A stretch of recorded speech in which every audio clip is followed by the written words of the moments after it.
سلام دوستان، امیدوارم که حالتون خوب باشه و پر انرژی باشید. من محمد هستم از کانال جوان نواشی. امروز خدمتتون هستیم با رفت و برگشت تتلو در ترک حله. لطفا ویدیو رو تا آخر تماشا کنید و اگه خوشتون اومد لایکش کنید و کانال ما رو سابسکرایب کنید تا جریان ویدیوهای بعدیمون باشید.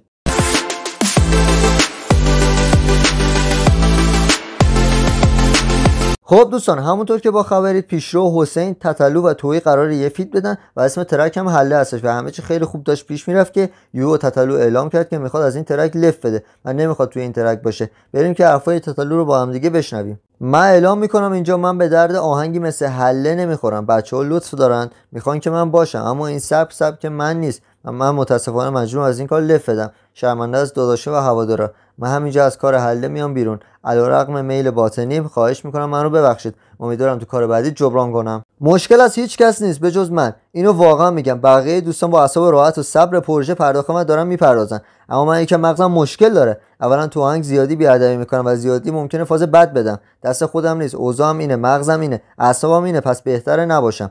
دوم صبر ندارم. کاری که مینویسم باید همون روز پخشه وگرنه ذهنم میمونه روش، نمیتونم برم سر آهنگ بعدی. مثلا آهنگ حله واقعا دارم از آلبوم بهت عقب میافتم. آلبومی که تمام زندگیمه، تاریخمه، دینمه. واقعا بیشتر از این نمیتونم روی این آهنگ کار کنم. یه ورس دادم به دوستان که اگه یکیشون تو ورسش راجع به لول اپ حرف بزنه این بیت تازه معنی پیدا میکنه، اما اگه لول اپ رو نکنم من میشم بی‌ناموس. من میشم کسی که چشم به زید مردم داره. خواهش میکنم اگه نتونستین لول اپ رو بیارین تو کار منو بی‌ناموس نکنید. حذف کنین بره. من حاضرم حذف بشم و بی‌ناموس نباشم.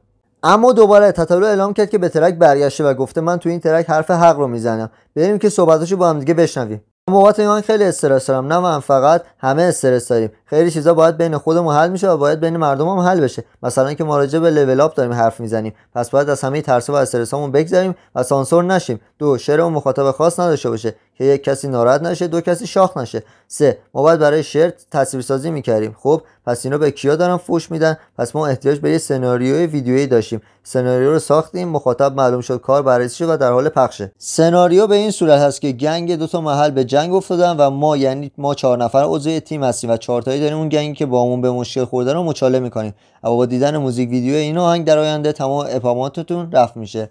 خب دوستان، نظرتون راجع به این ترک چیه؟ به نظرتون میتونن این ترک رو 4 نفری تموم کنن؟ لطفا نظراتتون رو برای ما کامنت کنید و کانال ما رو لایک و سابسکرایب کنید تا جریان اخبار و روز باشید.